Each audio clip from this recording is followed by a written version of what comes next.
Good morning students, कैसे हैं आप लोग। चलिए, लास्ट क्लास में हमने देखा था ट्राइंगल की सिमिलरिटी यानी समरूपता के बारे में हमने पढ़ा था और थोड़ा सा थेल्स थ्योरम के बारे में भी पढ़ा था। आज उसी क्लास को हम आगे लेके चलते हैं। आज की हमारी हेडिंग लिखिए पाइथागोरस थ्योरम।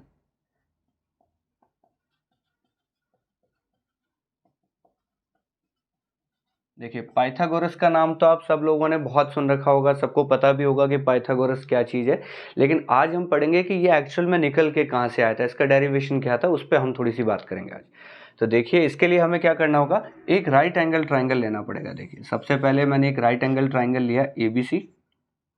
इसके अंदर हमारा जो बी एंगल है ये 90 डिग्री है, समकोण है। ठीक है, हम क्या कर रहे हैं, इस बी पॉइंट से यानी बी वर्टेक्स से हमने सामने वाली साइड पे एक 90 डिग्री ड्रॉ किया, इसका नाम हमने दे दिया BD। तो BD क्या हो गया, BD AC के ऊपर 90 डिग्री है। क्लियर। चलिए, तो अब हम यहाँ पे देख रहे हैं हमें टोटल 3 ट्राइंगल दिखने चाहिए। ये छोटा वाला ABD, ये वाला BDC और बड़ा वाला ABC। इन तीनों ट्राइंगल को मैं अलग अलग बना देता हूँ। देखिए, यहाँ पे एक मैंने छोटा लिया है, एक और ट्राइंगल ले लिया और एक और ट्राइंगल ले लिया। 3 ट्राइंगल मैंने आपके सामने यहाँ पे बना दिए हैं। देखिए, इस एंगल को अगर मैं थीटा मानता हूँ, सी वाले एंगल को मैंने अगर थीटा माना, तो जल्दी से बताइए ये क्या हो जाएगा। ये थीटा है, ये 90 है, तो इसको क्या होना पड़ेगा, 90 माइनस थीटा। ये पूरा एंगल 90 है, अगर ये 90 माइनस थीटा है तो इधर बचा हुआ क्या हो गया, थीटा। क्लियर। अब देखिए, ये 3 ट्राइंगल मेरे सामने है, क्या तीनों में आपको ये एंगल 90 डिग्री दिख रहा है। आप कहेंगे सर बिल्कुल दिख रहा है, और तीनों के अंदर ही मैंने इस एंगल को क्या मान लिया, थीटा मान लिया। क्लियर। अब सबसे बड़ा जो ट्राइंगल दिख रहा है ABC, ये अपना ये वाला, ये A है, ये B है, ये C है। ठीक है यहाँ तक। अब देखिए, आपको ABD ट्राइंगल देखना है। इस छोटे वाले ट्राइंगल के अंदर देखिए थीटा का नाम क्या है। तो आप ABD को ढंग से देखेंगे तो थीटा वाले का नाम क्या है, यहाँ पे वर्टेक्स का नाम है B।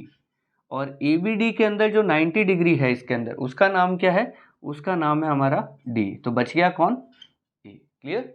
इसी तरीके से BCD को देखिए, BCD के अंदर थीटा कौन है, तो आप देखेंगे BCD के अंदर थीटा कौन है, C। BCD के अंदर 90 डिग्री कौन है, तो आप कहेंगे D।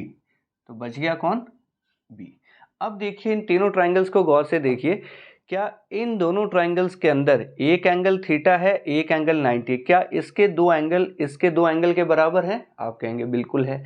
तो हमने सिमिलरिटी में क्या सीखा था, अगर किसी ट्राइंगल के दो एंगल किसी दूसरे ट्राइंगल के दो एंगल के इक्वल हो जाते हैं तो हम कहते हैं ये दोनों ट्राइंगल क्या हो गए, समरूप हो गए, सिमिलर हो गए। सही बात है। इसी तरीके से देखिए, इसके दो एंगल के बराबर है, इसका मतलब ये दोनों ट्राइंगल भी क्या है, सिमिलर है। क्लियर। और सिमिलरिटी की एक प्रॉपर्टी होती है, अगर ये ट्राइंगल इससे सिमिलर है और ये ट्राइंगल भी इससे सिमिलर है तो तीनों ट्राइंगल आपस में क्या हो जाते हैं, सिमिलर हो जाते हैं। तो इससे मैं स्टेटमेंट क्या लिखूंगा, देखिए स्टेटमेंट हमारा आएगा ट्राइंगल। अब ये भी हमने सीखा था कि नाम कैसे लिखना, मैं इसका नाम लिख रहा हूं ADB, triangle ADB similar to BDC, similar to triangle ABC। Clear. इस चीज को आप बॉक्स में डाल लीजिए, ये चीज हम आगे यूज करने वाले हैं। दोबारा से देखिए, हमने एक ट्राइंगल लिया था ABC जिसके अंदर B एंगल को हमने 90 डिग्री माना था। B से हमने सामने वाली साइड पे एक लंब डाला, परपेंडिकुलर डाला, जिसका नाम दिया हमने BD। तो यहाँ पे क्या हुआ, 3 ट्राइंगल बने, तीनों ट्राइंगल एक दूसरे से सिमिलर है, बस नाम हमें चेक करने थे कौन सा किसके साथ सिमिलर है। तो हमने पहले छोटे वाले को देखा, इसमें थीटा का नाम हमने B रखा, 90 डिग्री का नाम D रखा, बच गया ये। इसी तरीके से ये, इसी तरीके से ये। तो स्टेटमेंट हमारे पास ये निकल के आया है, इस स्टेटमेंट को हम नोट कर लेंगे। तो जल्दी से ये डायग्राम बना लीजिए और ये स्टेटमेंट लिख लीजिए, इसके बाद हम आगे चलते हैं। ठीक, चलिए, ये स्टेटमेंट हमने ऊपर लिख लिया। देखिए, अब इस स्टेटमेंट को अच्छे से देखिए, हमें पता है, हमने सिमिलरिटी में सीखा है, अगर ये ट्राइंगल इसके सिमिलर है तो इसकी दोनों जो भुजाएं हैं, जो साइड्स है, उनका रेशियो सेम चलेगा। तो वो कैसे सिखाया था मैंने, इसकी साइड अगर मैं AD लिखता हूं तो इसकी साइड कौन सी आ जाएगी, अपॉन में BD। इसका AD लिया तो इसका कौन सा आ गया, BD। ऐसे इसका DB ले रहे हैं तो इसका कौन सा आ जाएगा, DC, इक्वल टू इसका AB ले रहे हैं तो इसका क्या आ जाएगा, BC। इसको हमने इक्वेशन दी 1। क्लियर। इसी तरीके से इन दोनों में जब हम देखेंगे तो इसका अगर मैं BD लेता हूं तो इसका लूंगा AB। क्लियर। ये देखिए बी डी लिया, ए बी लिया। फिर इसका अगर मैं डी सी लेता हूँ तो इसका आ जाएगा बी सी इक्वल टू, इसका अगर बी सी लेते हैं तो इसका आ जाएगा ए सी। इसको इक्वेशन नंबर दे दिया हमने सेकंड। अब फर्स्ट और थर्ड को देखते हैं। इसका मैंने ए डी लिखा तो इसके अपॉन में आ जाएगा ए बी इक्वल टू, इसका अगर डी बी लेते हैं इसका आ जाएगा बी सी इक्वल टू, इसका अगर ए बी लेते हैं इसका आ जाएगा ए सी। क्लियर? इसको हमने इक्वेशन नंबर लिखा 3। ठीक है यहाँ तक। अब देखिए इन तीनों इक्वेशन का यूज करके मैं आगे चलता हूँ। तो सबसे पहले मुझे ये देखना है कि ए बी ऊपर भी होना चाहिए, ए बी नीचे भी होना चाहिए। कहाँ पे है देखो, ए बी ऊपर है लेकिन नीचे नहीं है, ए बी नीचे है लेकिन ऊपर नहीं है, ए बी नीचे है लेकिन ए बी ऊपर है। ये देखिए इस इक्वेशन का मैंने यूज किया। जब तीन चीजें आपस में इक्वल टू होती है तो इन दोनों को भी इक्वल रख सकते हैं, इन दोनों को भी रख सकते हैं और इन दोनों को भी रख सकते हैं। तो मैंने क्या किया, इन दोनों का यूज किया। इन दोनों का यूज करूंगा तो देखिए क्या बनेगा, A B into A B, इन दोनों का क्रॉस मल्टीप्लाई कर रहा हूं तो क्या बन गया, ए बी का स्क्वायर इक्वल टू, इधर मल्टीप्लाई करेंगे तो क्या बनेगा, A D into A C. ये मेरी इक्वेशन नंबर बन गई 4। क्लियर? आगे देखिए इसी तरीके से मुझे क्या चाहिए, BC चाहिए ऊपर नीचे, ये ऊपर BC ये नीचे BC। इन दोनों को मैं क्रॉस मल्टीप्लाई कर रहा हूं, देखिए क्या बनेगा, इससे बनेगा BC square equal to DC into A C. बन गया। इसको इक्वेशन नंबर दे दी मैंने 5। इसी तरीके से इसमें अगर मैं ऊपर नीचे देखता हूं, BD BD ऊपर नीचे है तो दोनों का मल्टीप्लाई किया, BD square equal to AD into DC। ये इक्वेशन नंबर बन गई मेरी 6। अब देखिए यहाँ पे ये पहली तीनों इक्वेशन कहाँ से आई, ये हमने सिमिलरिटी से निकाली। अब इसमें इन दोनों का क्रॉस मल्टीप्लाई किया तो ये बन गया, इसमें इन दोनों का क्रॉस मल्टीप्लाई किया तो ये बन गया, और इन दोनों का क्रॉस मल्टीप्लाई किया तो ये बन गया। ये इक्वेशन नंबर 4, 5 और 6, ये 3 इक्वेशन बनी। आगे देखिए अब मैं क्या कर रहा हूँ, इक्वेशन 4 और 5 को ऐड कर रहा हूँ। देखिए यहां ले लेते हैं, एडिंग इक्वेशन 4 एंड 5, दोनों को ऐड करता हूं। लेफ्ट साइड में ऐड करूंगा तो क्या बनेगा, A B square plus B C square equal to क्या बनेगा, इन दोनों में से क्या कॉमन आ रहा है, ए सी अगर मैं कॉमन ले लेता हूं तो बचेगा क्या, A D plus C D. अब अगर आप डायग्राम को देखेंगे, जो स्टार्टिंग में हमने एक डायग्राम बनाया था ऐसा, ये ए था, ये बी था, ये सी था और ये डी था। तो देखिए जरा, A D plus C D को अगर मिला दूं, ए डी और सी डी को मिला देते हैं तो ये क्या बन जाता है, ये ए सी बन जाता है। तो इससे क्या रिजल्ट मिला, A B square plus B C square equal to A C, ये है एक और ए सी आ गया तो क्या बन गया, ए सी स्क्वायर। क्या यही आपकी पाइथागोरस थ्योरम होती है, बताइए? क्या यही थी पाइथागोरस थ्योरम कि ए बी का स्क्वायर प्लस बी सी का स्क्वायर इक्वल टू ए सी का स्क्वायर? ये हमने डिराइव कर दिया, पाइथागोरस थ्योरम ऐसे निकल के आई थी। क्लियर? तो अभी तक हमने टोटल कितनी इक्वेशन लिखी है, यहाँ पे 7 इक्वेशन लिखी है। फटाफट इनको नोट डाउन कर लीजिए, और ये सारी की सारी इंपॉर्टेंट है, आगे मैं बताऊंगा इनको याद कैसे करना। अभी एक बार आप लिख लीजिए, फटाफट लिखिए। चलिए ठीक है, यहाँ तक। आगे देखिए, जैसे मैंने 4th और 5th इक्वेशन को ऐड किया है, अब मैं क्या कर रहा हूँ, इक्वेशन 4 को डिवाइड कर रहा हूं किससे, 5th से। तो दोनों को डिवाइड मारते हैं, देखिए क्या बनेगा, इधर तो बनेगा ए बी स्क्वायर अपॉन में B C square equal to, इस तरफ क्या बनेगा, देखिए ए सी से ए सी कट जाएगा, क्या बचेगा, A D upon C D. क्या बचेगा, A D upon C D. ये लीजिए, ये इक्वेशन नंबर बन गई हमारी 8 नंबर। क्लियर? जो इक्वेशन स्टार्टिंग में हमने फर्स्ट सेकंड थर्ड लिखी थी, उनमें देखिए ऐसी कोई चीज़ आपको दिख रही है क्या, हो सकता है ये एकदम उल्टी हो या ऐसी हो, इस तरीके की आपको एक चीज़ दिखेगी।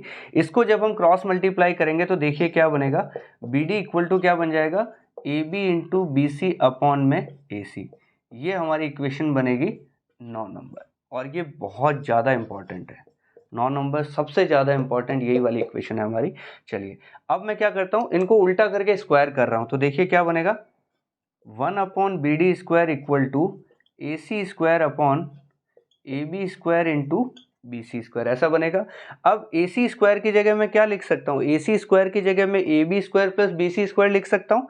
तो ये क्या बन जाएगा, 1/BD² इक्वल टू, इसकी जगह जैसे ही मैंने लिखा AB² प्लस BC², तो देखिए ये मैं यहीं लिख लेता हूँ, AB² plus BC² upon AB² into BC², ऐसा लिखा हुआ है।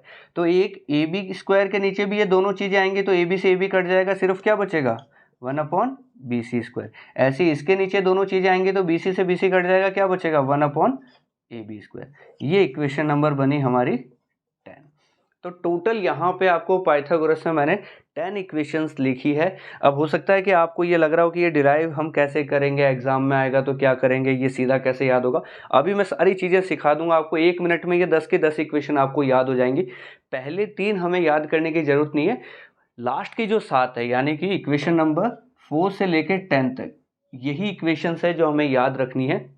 और मैं बताऊंगा ज़्यादा इंपॉर्टेंट कौन सी है, उस पर भी मैं स्टार लगा दूंगा। तो एक बार फटाफट इनको लिखिए, फिर मैं आपको सिखाता हूं कि इनको याद कैसे करना है। ठीक, मेरे ख्याल से 1 से 10 तक आपने लिख ली होंगी इक्वेशंस। अब देखिए इनको कैसे याद रखना अपने को। तो सबसे पहले अपने को याद करना है कि हमारा डायग्राम क्या था। अच्छे से इस डायग्राम को याद कीजिए। ये आपने ABC लिखा और ये आपने D लिखा, यहाँ भी 90 डिग्री, यहाँ भी 90। सबसे पहले हमें ये डायग्राम याद होना चाहिए। डायग्राम याद हो गया, चलिए अब शुरू करते हैं। सबसे पहली चीज मैं लिख रहा हूं AB का स्क्वायर। देखना ध्यान से, AB का स्क्वायर किया मैंने, तो AB के पास में कौन है, छोटी चीज है AD, तो आप लिखिए AD। अब इस AD को बड़ा कर दीजिए, तो बड़ा करते ही ये क्या बन जाएगा, AC बन जाएगा। क्लियर। इसी तरीके से अगर मैं लिखता हूं BC का स्क्वायर, BC का स्क्वायर लिखा तो BC के पास में कौन है CD, और CD को बड़ा कर दें तो क्या बन जाएगा, CA बोलिए या AC बोलिए, एक ही बात है। ये 2 इक्वेशन बन गए हमारे। इसी तरीके से अगर मैं BD का स्क्वायर करता हूं, ये BD है, BD के पास में AD भी है, BD के पास में CD भी है, तो इसको बड़ा करने की जरूरत नहीं है, दोनों लिख लीजिए AD इंटू CD। तो ये हमारी इक्वेशन आ गई 4 नंबर, 5 नंबर और 6 नंबर। आ गई या नहीं आ गई, देखिए आप इस तरीके से। ठीक है, उसके बाद पाइथागोरस तो आपको याद ही रहती है, AB का स्क्वायर प्लस BC का स्क्वायर इक्वल टू AC का स्क्वायर, ये हमारी हो गई 7 नंबर। ये तो हमें याद रहनी चाहिए, पाइथागोरस हम बहुत बार यूज कर चुके हैं। ठीक है, ये हमारी हो गई 7 नंबर। अब आपको क्या याद रखना है, देखिए ध्यान से देखिए इस चीज को, फिर बता रहा हूं मैं। आपको याद होगा जब मैंने आपको चीज करवाई थी एंगल बाइसेक्टर, कोण समद्विभाजक, तब मैंने एक चीज बताई थी आपको। देखिए ऐसा कुछ याद आ रहा होगा आपको कि ये एंगल बाइसेक्टर है, इसका नाम ABC है और ये हमारा D है। एंगल बाइसेक्टर के टाइम मैंने ये चीज बताई थी कि एंगल बाइसेक्टर जो कोण समद्विभाजक है वो सामने वाले साइड के 2 टुकड़े करेगा, लेकिन किस रेशियो में करेगा, तो इन दोनों साइड्स के रेशियो में करता है। ये चीज याद आ रही है आपको, हमने कहा था BD अपॉन CD क्या हो जाएगा, AB अपॉन AC के बराबर हो जाए। याद आ रही है ये बात आपको अच्छे से, कि एंगल बाइसेक्टर सामने वाली साइड के टुकड़े कैसे करता है, इन दोनों साइड्स के रेशियो में ही सामने वाली साइड के टुकड़े करता है। सेम चीज मैं अप्लाई कर रहा हूं यहाँ पे। देखिए यहाँ ये एंगल बाइसेक्टर नहीं है, ध्यान रखना। तो आप बस इतना समझिए, BD ने 2 टुकड़े किए, किसके किसके किए, AD और CD 2 टुकड़े हो गए, किसने, AC के 2 टुकड़े हो गए, AD और CD किसने किए, BD ने किए। तो यहाँ मैंने लिखा AD, नीचे लिखा मैंने CD, ये 2 टुकड़े किसने किए, BD ने किए। तो इसके हिसाब से AD ने जब इनके 2 टुकड़े किए, किस रेशियो में किए, इन दोनों के रेशियो में। तो यहाँ भी ये 2 टुकड़े हुए हैं, कौन करेगा, ये दोनों करेंगे। ये लिख दिया मैंने AB अपॉन BC। अगर ये एंगल बाइसेक्टर होता तो ऐसा होता, लेकिन ये BD हमारा एंगल बाइसेक्टर नहीं है, तो यहाँ पे स्पेशल है, इसका स्क्वायर हो जाता है। यहाँ पे, यहाँ क्या हो जाता है, इसका स्क्वायर हो जाता है। तो लाइन को कैसे याद रखेंगे कि ये जो परपेंडिकुलर है, ऑलरेडी 90 डिग्री तो है यहाँ पे, ये जो परपेंडिकुलर है ये सामने वाले साइड के जो टुकड़े कर रहा है वो कैसे कर रहा है, इन दोनों साइड्स के रेशियो के स्क्वायर में करेगा। तो इन दोनों का जो रेशियो का स्क्वायर होगा वही रेशियो इन दोनों का आएगा। ये इक्वेशन नंबर हमारी है 8। तो इसको कैसे याद रखना है, इससे याद रखना कि यहाँ तो ये नॉर्मल चीज थी और यहाँ क्या हो गया, ये स्क्वायर हो गया। क्लियर है, दोनों में कंफ्यूजन नहीं होना चाहिए। एंगल बाइसेक्टर है तो ऐसा होगा, और यहाँ पे ये एंगल बाइसेक्टर नहीं है, ये परपेंडिकुलर है, इसलिए यहाँ क्या हो जाएगा, स्क्वायर हो जाएगा। तो ये भी बहुत इंपॉर्टेंट है, लिख लीजिए फटाफट इसको मैं मिटा देता हूँ यहाँ से। ठीक है, चलिए 8 नंबर हो गया। अब हम सीखते हैं 9 नंबर। देखिए 9 नंबर से पहले मैं आपको 10 नंबर बताना चाहूँगा। देखिए 10 नंबर क्या कहता है, इन तीनों को एक लाइन से देखिए, ये AB है, ये BC है और ये BD है। इन तीनों में से दो एक जैसे हैं। दो एक जैसे कहने का मतलब है ये भी इस ट्राइंगल की साइड है, ये भी इस ट्राइंगल की साइड है, यानी ये दोनों एक जैसे हुए, ये एक अलग चीज है, परपेंडिकुलर है। तो जो दोनों एक जैसे हैं उनको हम एक तरफ रखेंगे, जो अलग है उसको हम एक तरफ रखेंगे। और इनवर्स में इनका स्क्वायर करना है। कैसे करना है देखिए, 1/BD का स्क्वायर इक्वल टू 1/AB का स्क्वायर प्लस 1/BC का स्क्वायर। ये लीजिए, आपको याद हो गया, ये हो गई हमारी इक्वेशन नंबर 10। क्या किया हमने, 1 इसका स्क्वायर इक्वल टू 1 इसका स्क्वायर प्लस 1 इसका स्क्वायर। ये सिंपल सी इक्वेशन हमें याद हो गई। और ये भी बहुत इंपॉर्टेंट है, दो बार मैंने देखा है ये सेम इक्वेशन एग्जाम में एज इट इज क्वेश्चन के वे में पूछ ली कि ये ऐसा ट्राइंगल है, बताओ इनमें से क्या सही होगा। एक ऑप्शन ये था और बाकी ऑप्शंस में इनको इधर उधर कर दिया, माइनस लगा दिया, कुछ भी लिख दिया, और ये वाला ऑप्शन हमारा आंसर। तो ये अगर याद किया हुआ है, सीधा क्वेश्चन में आ जाए तो हमारे तो बल्ले बल्ले हो जाएगी। ठीक है, अब लास्ट इक्वेशन है हमारी 9 नंबर, और वो सबसे ज्यादा, ये जितने भी हैं उनमें सबसे ज्यादा इंपॉर्टेंट कौन सी है, 9 नंबर है। उसको कैसे याद करेंगे देखिए, ये डायग्राम अगर आपको बनाना हो तो आप कैसे बनाएंगे देखिए। आप सबसे पहले बनाएंगे इस लाइन को, फिर बनाएंगे इस लाइन। अब ये मत कहना कि हम तो अलग तरीके से बनाते हैं, हम तो पहले बीच वाली लाइन बनाते हैं उसके बाद डायग्राम स्टार्ट करते हैं। नॉर्मल आदमी की बात कर रहा हूं मैं। नॉर्मल आदमी कैसे बनाएगा, सबसे पहले ये दोनों लाइन बनाएगा, इसका नाम है AB, इसका नाम है BC। तो क्या लिखना है यहाँ पे, AB इंटू BC लिख दिया, इक्वल टू। उसके बाद आप कौन सी लाइन बनाओगे, उसके बाद आप बनाओगे AC, और लास्ट में आप कौन सी बनाओगे, BD। तो इक्वल टू क्या लिख दिया, AC इंटू BD। यहां से हमें BD की वैल्यू निकालनी है, वो क्या हो जाएगी, AB इंटू BC अपॉन में AC। ये लीजिए हमारी 9 नंबर इक्वेशन, और जिसको हमने कहा था इस पे कम से कम 5 स्टार लगाइए। सबसे ज़्यादा इंपॉर्टेंट यही वाली है। याद कैसे रखना है, पहले ये दोनों साइड, उसके बाद ये दोनों साइड। तो इधर दोनों का मल्टीप्लाई, इधर दोनों का मल्टीप्लाई, BD इक्वल टू आ गया। ये उनके लिए है जो फर्स्ट टाइम याद कर रहे हैं, ईजी याद हो जाएगी। अब मेरे लेवल तक आ जाओगे, या 4-5 बार जब इसको पढ़ लोगे तो आपको सीधा याद आ जाएगा कि BD की वैल्यू निकालनी है, इन दोनों का मल्टीप्लाई डिवाइड बाय AC।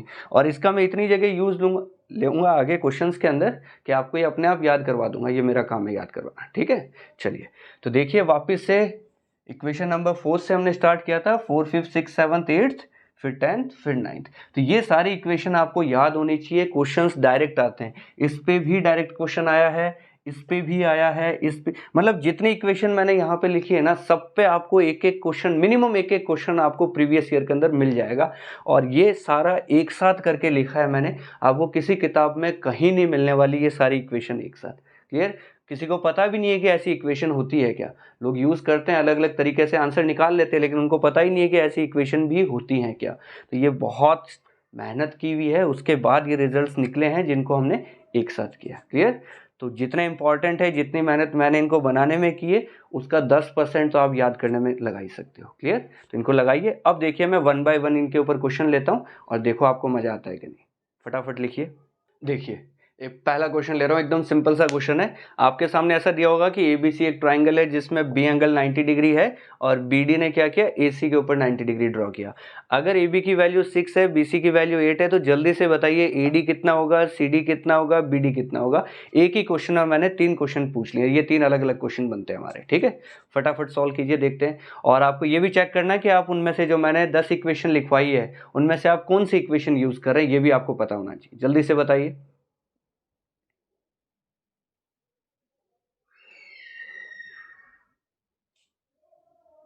चलिए, मुझे लगता है काफी लोगों का आंसर आ गया होगा।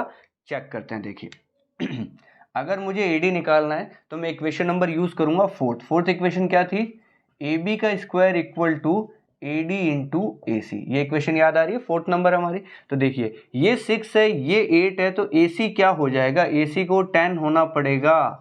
ट्रिपलेट याद आ रहा है, ट्रिपलेट सिखाए थे आपको, 6, 8, तो ये हो गया 10। तो फटाफट वैल्यू लिखिए, AB का स्क्वायर हो गया 36, AD की वैल्यू हमसे पूछ रहा है, और AC हो गया 10। तो AD की वैल्यू क्या आ गई, 36/10 यानी कि 3.6। ये लीजिए आंसर हो गया।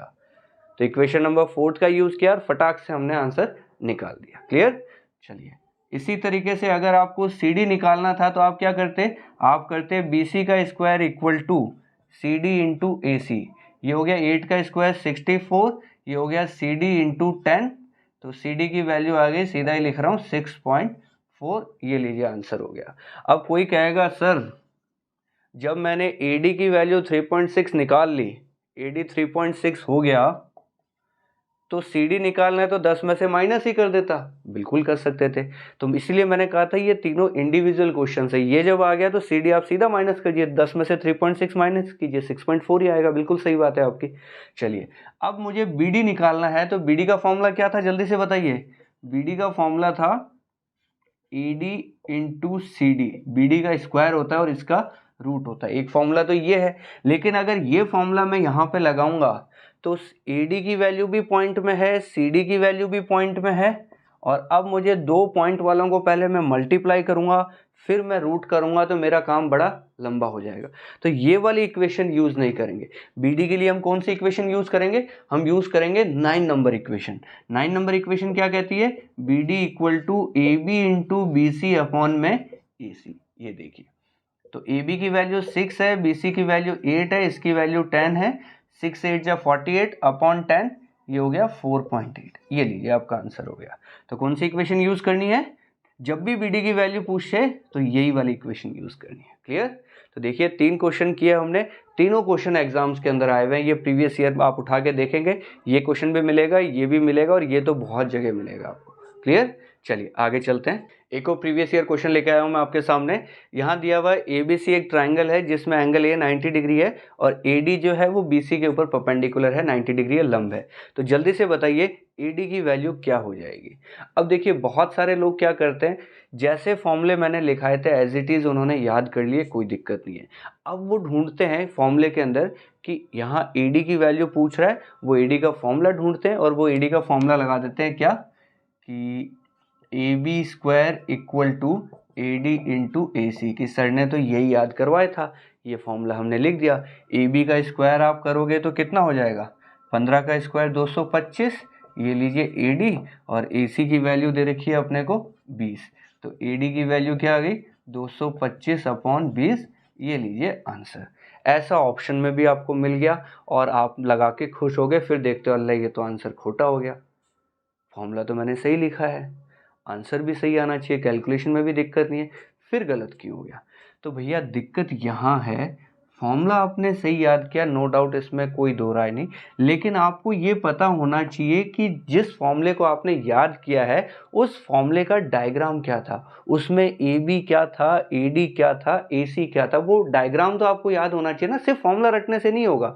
कल को अगर वो डायग्राम के अंदर ABAC की जगह वो XYZ यूज कर ले, PQR यूज कर ले, DEF यूज कर ले, फिर आपका फॉर्मूला कहाँ जाएगा।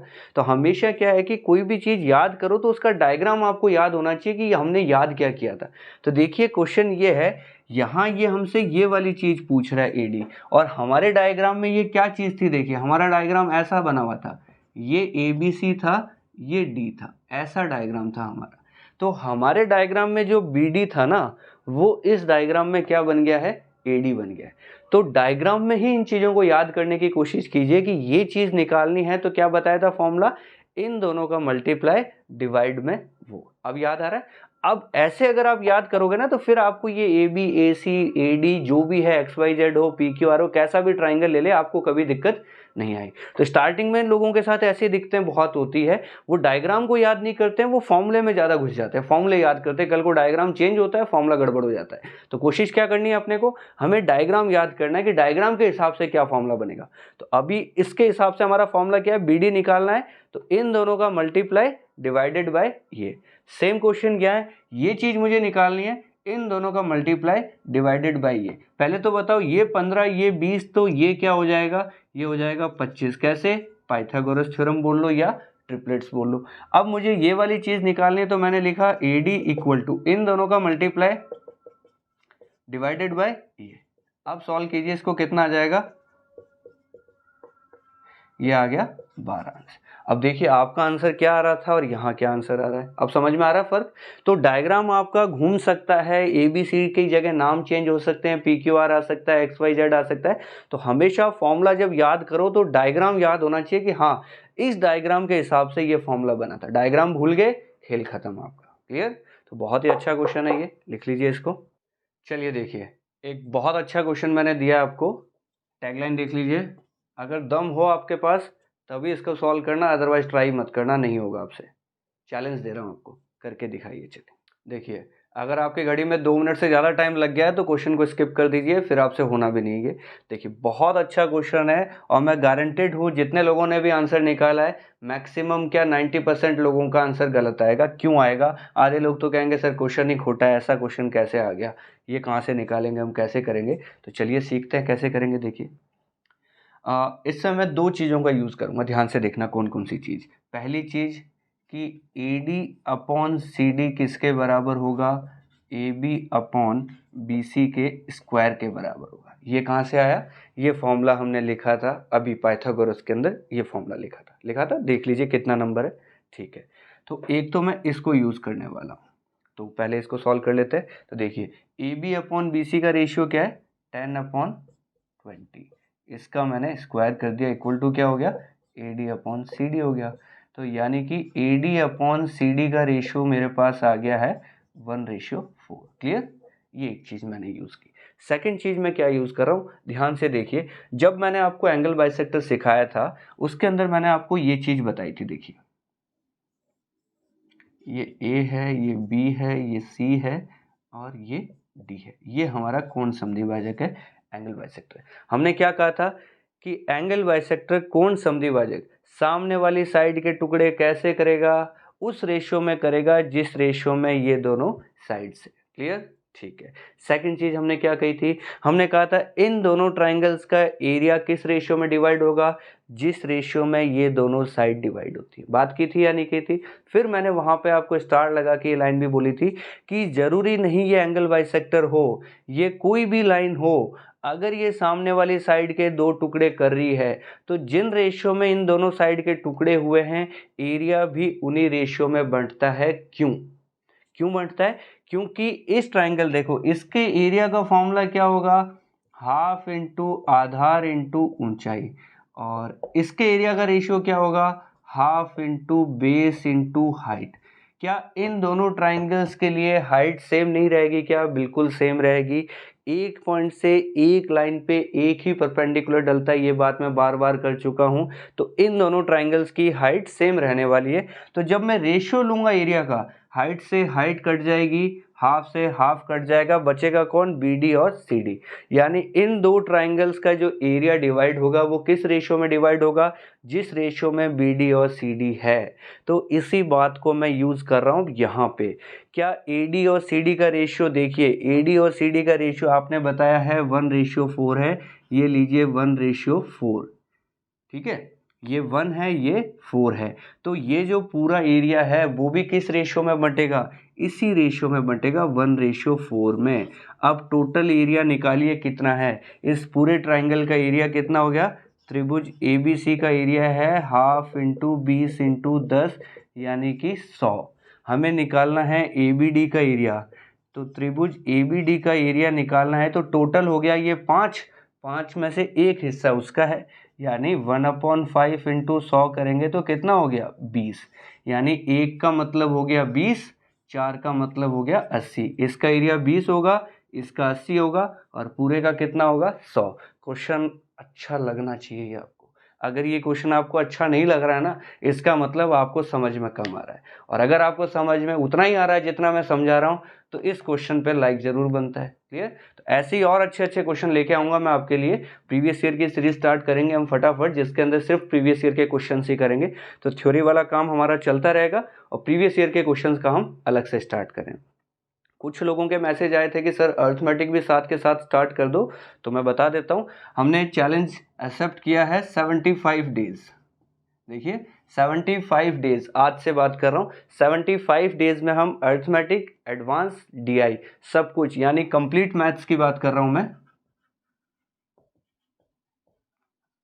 तो पूरी की पूरी मैथ्स मैं आपको कंप्लीट करवा दूंगा 75 डेज में, चाहे मुझे दिन के 2 वीडियो बनाने पड़े चाहे 3 बनाने पड़े, लेकिन सीजीएल से पहले पहले यानी मैक्स टू मैक्स हम जाएंगे 30 जून तक हम ये कंप्लीट करवा देंगे सारा का सारा। कोशिश मेरी रहेगी 30 जून से पहले 15 जून के आसपास कंप्लीट करवा दूं, लेकिन कुछ 5-7 दिन में बफर रखना चाहूँगा अपने पास। ठीक है, तो 75 डेज का चैलेंज लेके चल रहे हैं, पूरी की पूरी मैथ्स, लेकिन आपको लगे रहना पड़ेगा। एक भी दिन आपको मिस नहीं करना है, चाहे आपकी तबीयत खराब हो चाहे एकदम बढ़िया हो, पढ़ाई करनी है आपको। क्लियर? जिस दिन तबीयत एकदम बढ़िया हो तो डबल पढ़ाई कीजिए, तबीयत खराब हो तो भी पुराने वीडियोस आप रिवाइज कर लीजिए, कोई बात नहीं, नया नहीं कर पा रहे हैं तो कम से कम उस टाइम पे आप रिवीजन कीजिए। मौसम बहुत ही खराब चल रहा है, रोज कुछ लोग बीमार हो रहे हैं, तो थोड़ा सा बच के रहिए, ध्यान रखिए। इसी के साथ थैंक यू सो मच।